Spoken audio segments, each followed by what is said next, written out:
السلام علیکم ورحمت الله وبرکاتو. محترم ورونو، زمونږ پودکاسټ ته خوش آمدید تاسو ته وایو.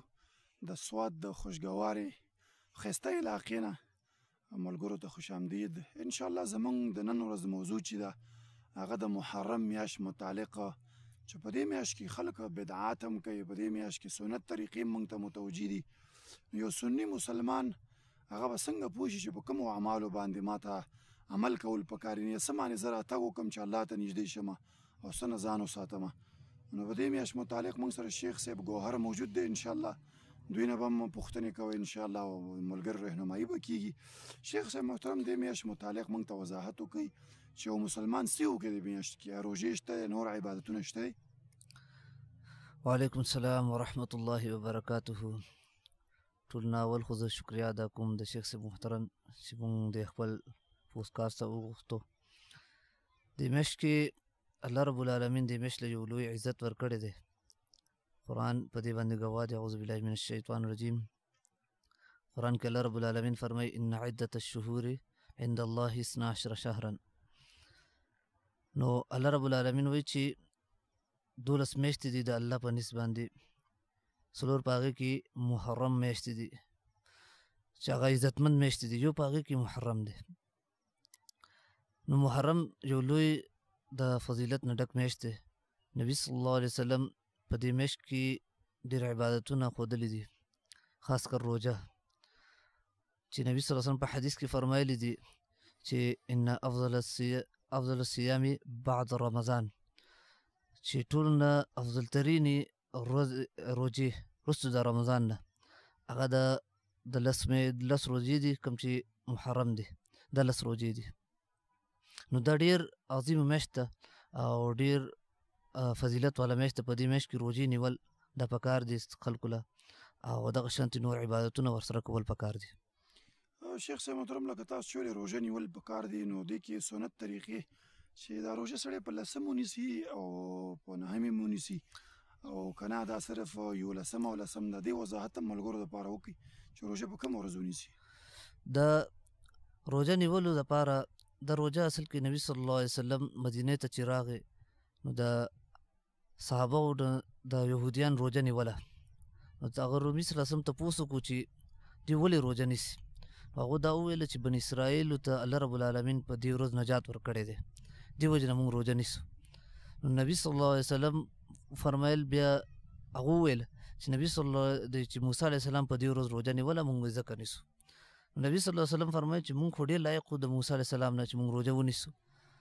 نو نبی صلی الله علیه وسلم 10مه روژه شروع کړله. بیا د یهودیانو د مخالفت د وجې نه نبی صلی الله علیه وسلم وفرمیل لئن بقیتو، که چېرته زه را روان کال له پاتې شوم نو لاصومن التاسع، نو زه به 9مه روژه هم ورسره نیسمه. 9مه روژه دې د وجې نه چې د یهودیانو مخالفت راشي. د نبی صلی الله علیه وسلم کال له پاتې نه شو، خو دا اوس سنت طریقه دا ده چې سړی چې نیسي نو 2 روژې دې ونیسي. اوس که چا نه 9مه پاتې شوله نو 11 دې ورسره یو ځای کړي، نو هغه یهودیانو مخالفت به راشي. او که څوک نشي نیولی نو هغه صرف د 10مه روژه دې ونیسي، نو دا هم د هغه دپاره کافي دی. لکه شیخ صاحب چې وضاحت وکړو چې دې میاشت کې روژه شته دی او دا 9مه او 10مه یا 10مه 11 او که هغه نشي نیولی صرف 10مه دې ونیسي. خو دا خبر یاد ساتل پکار دي چې دغه روژه دا د امام حسین د شهادت سره کوم تعلق نه لري چې لکه هغه شهید شوی دی او هغه د وجې نه، لکه شیخ وضاحت وکړو چې نبي علیه السلام د موسی علیه السلام د اتباع د وجې نه نیولې چې هغه دا روژه نیولې وه، د الله شکر یې ادا کړی و. بل په دې میاشت کې شیخ بعضې خلک ودونه نه کوي، لکه په دې میاشت کې واده نه کوو ځکه وایي ګناه ده. نو په دې میاشت کې واده کول لا ګناه ده؟ واده کول یو سنت طریقه ده او خاص پر فتنه په دور کې دا واده کول دا واجب دی. علماو اقوال دی په دې کې. د واده د میاشتو سره تعلق نه ساتي. واده ستا د وس سره تعلق ساتي چې ستا وس او شرعي واده نو دا ته هر میاشت کې کولی شي. بلکې د امام حسین رضی الله تعالی عنه چې شهید شوی دی د هغې نه لوی لوی شهادتونه شوي دي په نورو میاشتو کې. لکه د ربیع الاول کې نبي صلی الله علیه وسلم وفات شوی دی چې د امت باندې ټول نه لوی غم دی. په هغه میاشت کې خلک ودونه کوي. نو څه وجه ده چې دې میاشت کې خلک ودونه نه کوي؟ او بل دا دی چې شرعي دلیل په دې باندې نشته دی چې دې میاشت کې د روژې نه منع راغلی ده. دې میاشت کې د عمر رضی الله عنه شهادت هم شوی دی په 1 محرم باندې. خو صحابه بیا هم ودونو په باره کې څه نه دي ویلي چې دې میاشت کې ودونه مه کوئ دا میاشت سپیره ده یا دغه ده بلکې سپیروالی په اسلام کې نشته دی لا طیر ولا عدوه حدیث کې راغلی دی چې سپیروالی د په شریعت کې نشته دی چې ته یو شی سپیره ګڼې بلکې ټول د الله میاشتې دي هر میاشت کې ته واده کوې چې سنت طریقې باندې کښېنو بل په دې میاشت کې شیخ صاحب خلک بهر وړو سر ته راوځي څوک یو ځای کې څوک بل ځای کې حلواګانې او وریجې پخ کړي او چا پکې روح افزاګانې هلکه وایي ولې وایي امام حسین وایي په کربلا کې شهید شوی دی نو امام حسین 1400 کاله مخکې شهید شوی دی حلوا او شربتونه اوس خوري وایي موږ هم دا شربت او دا حلواګانې تیارې کړو که نه دې کې تاسو زموږ رهنمایي وکړئ دې کې داسې ده چې دا یو خو نظر د غیر الله دی د الله نه ماسوه د بل چا په نوم باندې یو شی ورکول د هغې په نوم باندې نو دا شرک اکبر دی او لوی شرک دی دې سره سړی خارج عن ملت اسلام نه وځي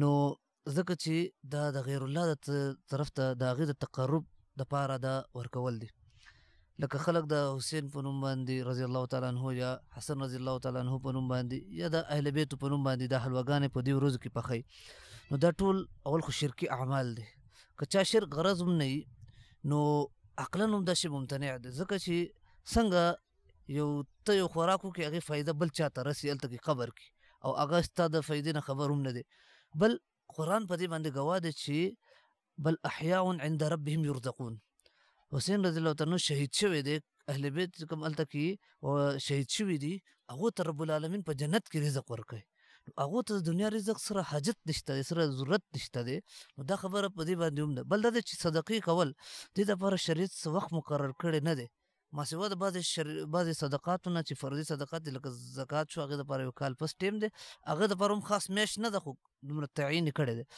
خو داسې دغه شریعت د دپاره څه وختونه مقرر کړي نه دي نو ځان نه وختونه مقررول د ځان له بدعاتو کې راځي د روافظو رواجونه دي چې زموږ په معاشره کې عام شوي دي بل شیخ صاحب په دې میاشت کې د ډېرو سنیانو او ورسره شیعګانو خو دا ده چې په یزید ما یې لعنت وایي او د هغه په اهل باندې چې مثال هغه پلار دی معاور لعنه هلک وایي په کربلا کې یې وایي حسین لعنه شهید کړه او د ښځو عزتونه یې لوټ کړه او ماشومانو یې سرونه پرې کړه دا خرافات او دا دروغ او رښتیا سره ګډ کړي او سنیان هم ورته ژاړي او شیعګان خو ورته ژاړي وایي دا قیسې دا کوم حقیقت لري او داسې ویرونه کول دا په اسلام کې کوم حقیقت د دې شته او که نه دا زموږ اسلام چې کوم دی هغه په قرآن او حدیث بنا دی قرآن او حدیث کې مونږ او تاسو ته دا نه ده معلوم چې داسې یو واقعه یا شوې ده یا مثال داسې طریقې سره شوې دی